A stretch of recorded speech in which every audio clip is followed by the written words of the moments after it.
Morale represents an army's motivation and their leader's command skill. Scenario-specific setup rules found in the playbook will tell you how many morale points each side begins the game with. In the case of Salamanca, both the Allied and French players begin the game with 8 morale points. This number can never exceed 10, and if during the course of the game a side's morale value ever reaches 0, then they have immediately lost, and their opponent has achieved a decisive victory. If both sides ever reach 0 on the morale track during the same turn, then the result of the game is a draw. If neither of these conditions are met by the end of the last game turn, then if the Allied player has at least 1 or more morale points than the French player at the end of the last turn, then the Allied player has achieved a marginal victory and wins the game. Morale points can be spent in various ways during the movement and combat phases, as well as during night turns. They can also be accumulated or lost during combat, lull turns, night turns, or due to certain random events. I'll talk about all of this in more detail later on. Okay, now let's switch gears and talk about the basic procedure of combat. In this example, we'll say that it's the Allied player's turn. As the attacker, the Allied player must first designate which of their units that will be attacking and which enemy units will be the target of those attacks. In this example, we'll say that this is a multi-unit battle. The Allied player will then total the combat strength of all of his attacking units. So that would be 3 plus 4, giving him a combat strength of 7. At this point, the Allied player has the option of spending one of his morale points to commit reserve troops to the battle, increasing his total combat strength by 1. For the sake of argument, let's say he decides not to. The defending French player then totals his combat strength and includes any terrain benefits. Forests provide a combat strength modifier of +1, so his total combat strength would be a total of 5. He also has the option to spend a morale point to increase his combat strength by 1 by committing his reserves. By doing so, he must move his morale counter down 1 on the morale track. So at this point, the attacking side has a total combat strength of 7, the defending side has a total combat strength of 6. You calculate the combat differential by subtracting the defending player's total combat strength from the attacking player's total combat strength. In this case, it would be +1.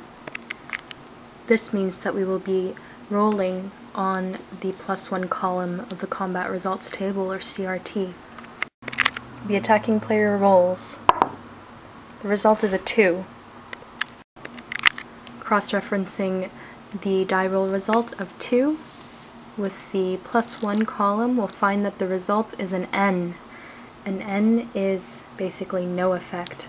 The units remain there engaged.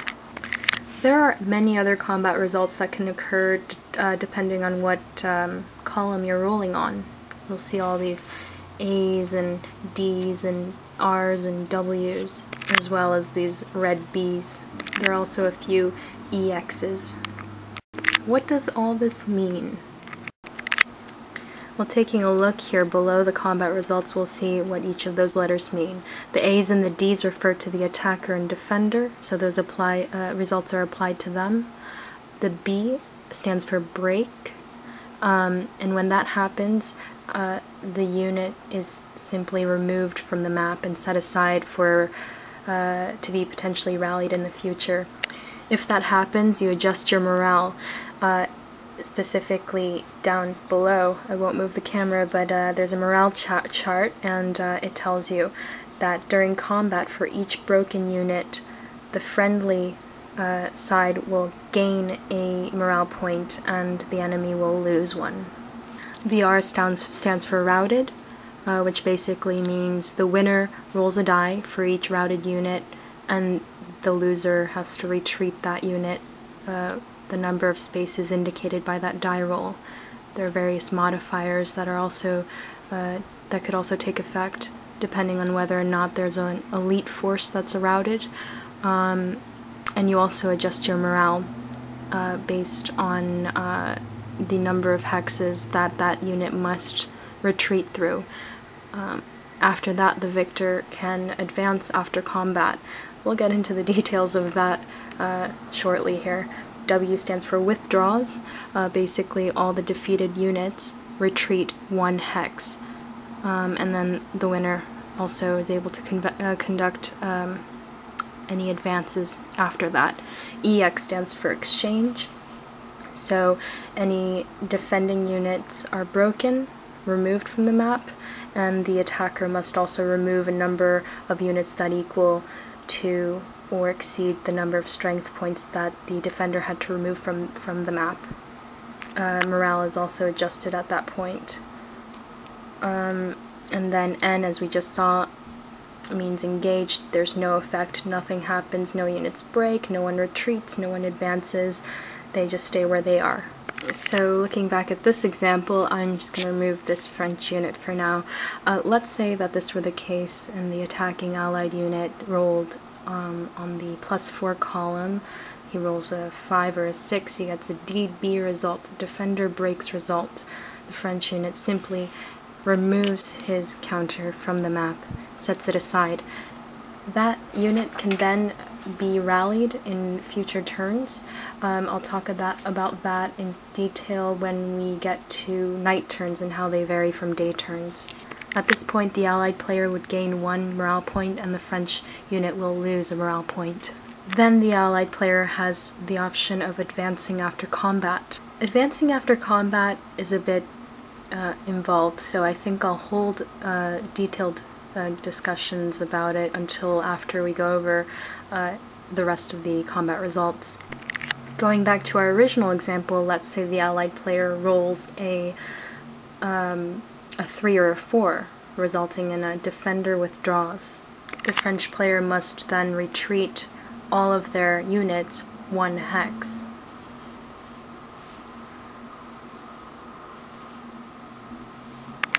The allied player again gets to advance after combat at this point. Whenever possible, units must retreat through vacant, non-enemy controlled hexes. Whenever possible, units must also retreat ever closer to friendly lock hexes or line of communication hexes. However, as mentioned earlier, it really only had one option, going north with this unit and south with this unit, as the other 2 hexes on either side of each unit were enemy controlled. Units in fortified or redoubt hexes, such as this one, may retreat 1 fewer hexes. So in the case of withdrawal, this cavalry unit can simply hold its ground. If a unit is unable to retreat directly to a vacant, non-enemy controlled hex, then it may retreat through hexes occupied by friendly units. In this case, this French unit can retreat through the hex occupied by this cavalry unit into any of the 3 hexes below it that's closest to its friendly lock hex. Units may not retreat off-map or across major rivers where there is no bridge or ford, and are instead broken. When a unit finds that it has no other option but to retreat through an EZOC or across a bridge or ford at a major river or across a minor river, it must roll a die to determine the outcome of such a hazardous retreat. In this case, given that his friendly line of communication hex is in this direction, and he must retreat over this ford into this enemy's controlled hex. Given that those are 2 hazards he's dealing with, he must roll twice to determine the outcome of each of those situations. A die roll result of 1, 2, or 3 means that that unit breaks. Otherwise, that unit is safe in that location. Going back to our original example, let's say that the attacker rolls a 6. It's very lucky.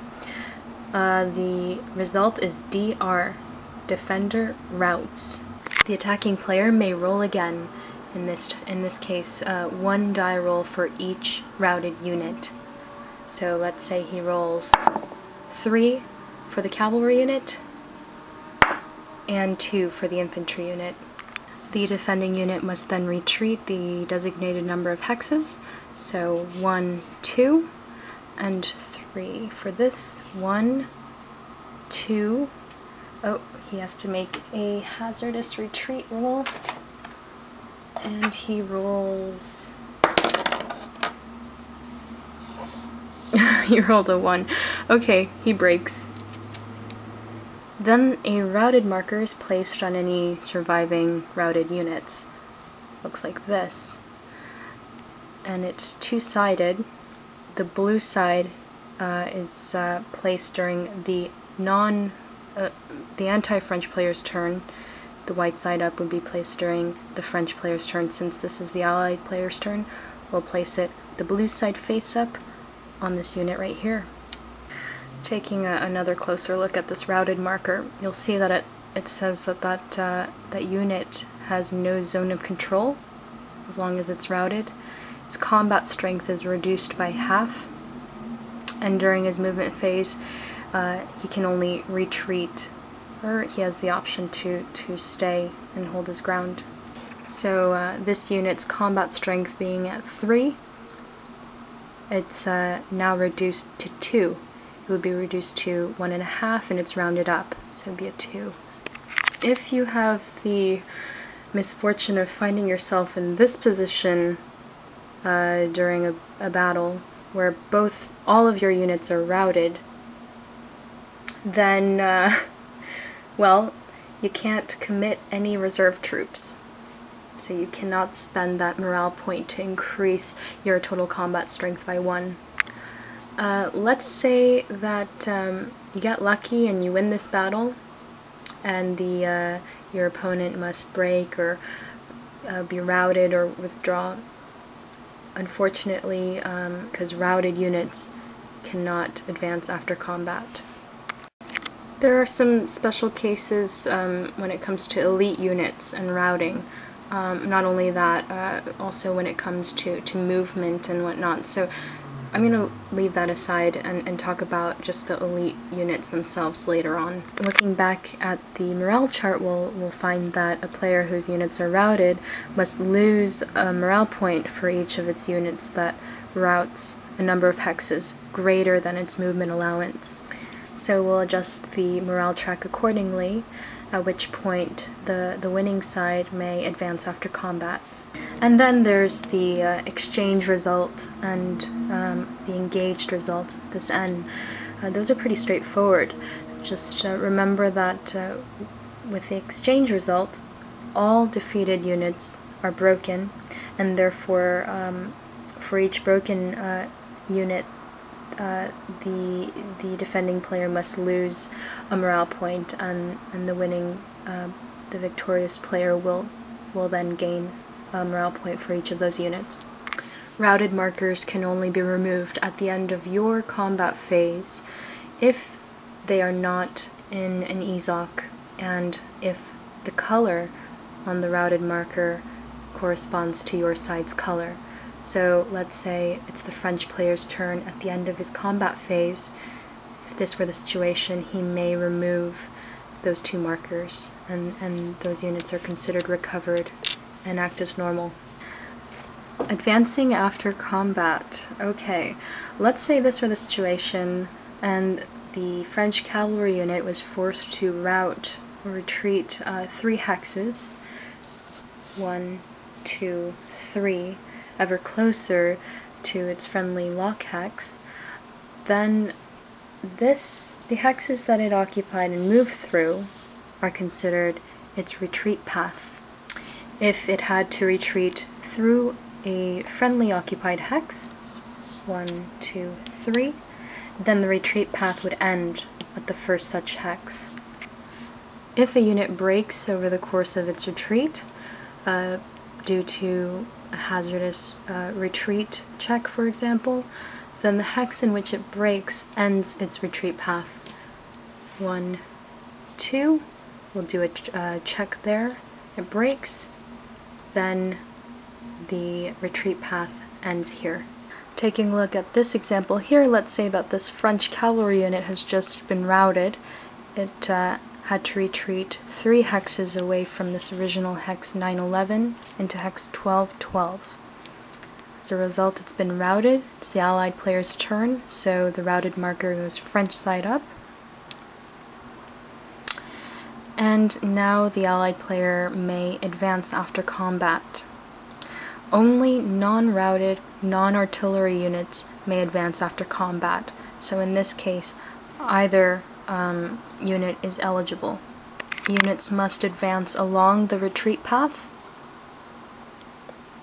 In the case of infantry units, they cannot advance beyond the hex originally occupied by the retreating unit, so that was 911. And an advance by an infantry unit would look like this. If he decides to advance with his cavalry instead, then that unit may not advance more hexes than its movement allowance as printed on the counter. So he does have the option to move 3 up to hex 1112. If there are more than one cavalry unit that can advance, then the controlling player must roll a die on the controlled advance table. So here's a look at that controlled advance table. There's a modifier of -1 for any heavy cavalry units. That's cavalry units with a combat strength of 2 or more. And we roll. So, let's see. Okay, so our result is a 4, -1, we get a 3, control lost. That means that one of these cavalry units must advance after combat. If control were maintained, then you'd have the option of choosing any of your units to advance after combat, for instance an infantry unit instead. Okay, well, let's say that there is another allied unit that was involved in this attack. Because control was lost, we must choose from one of these 2 cavalry units who will advance after combat. Let's say we pick this heavy cavalry unit. He must advance through the retreat path, along the retreat path, up to a number of hexes equal to his movement allowance. So let's say he chooses to go the full distance to hex 1112, and since the hex that was originally occupied by the French unit is still vacant, then the allied player has the option to advance another unit into that hex. So let's say he decides to move this infantry unit into that hex. I should also mention that units that have advanced cannot attack again during the same combat phase, nor can they be attacked during that combat phase. One of the ways that you can spend morale points is to conduct a forced march during your movement phase. So by spending 1 morale point, you would gain during that movement phase a +1 to your movement allowance to all of your friendly units during that turn. I wanted to add a little side note about specifically elite forces, forces that have these red numbers, sometimes both, sometimes only 1. When you move your elite unit, one that has a red movement value printed on the counter, aggressively into an EZOC from which it can attack an adjacent enemy unit, it must spend a morale point to do so, and that's called committing the guard. The only exception is when either of the players have only 1 morale point remaining. If, as a result of that combat, the elite unit is not eligible to advance after combat, if the enemy unit did not break or rout or withdraw, or if the elite unit did not survive, that's bad, and you will lose another morale point because of this. Some elite units do not have their movement value printed in red. Those units do not have to pay that initial morale point to commit their guard. 1, 2. However, they're still liable to the conditions, the post-combat conditions, in which if it cannot advance after combat for whatever reason, it loses a morale point. If an elite unit routs, then it gets to subtract 2 from its rout die roll. It also gets to subtract an additional 1 if it's in a fortified or redoubt hex, as I've mentioned before. If that modified result is less than 1, then the rout result is changed to withdraws. So, yeah, that was pretty involved, like I said. I know I skipped over a few things here and there. I forgot to mention you can advance units over fords and bridges at major rivers and whatnot. Also, I've probably made a few mistakes, so if you do find any, please do point them out down below. I greatly appreciate it. I hope to wrap this series up in one more video, in which I will talk about night turns and how they differ from day turns. I'll talk a little bit about the reinforcement schedule, and as well as lulls. And did I mention that there are event cards?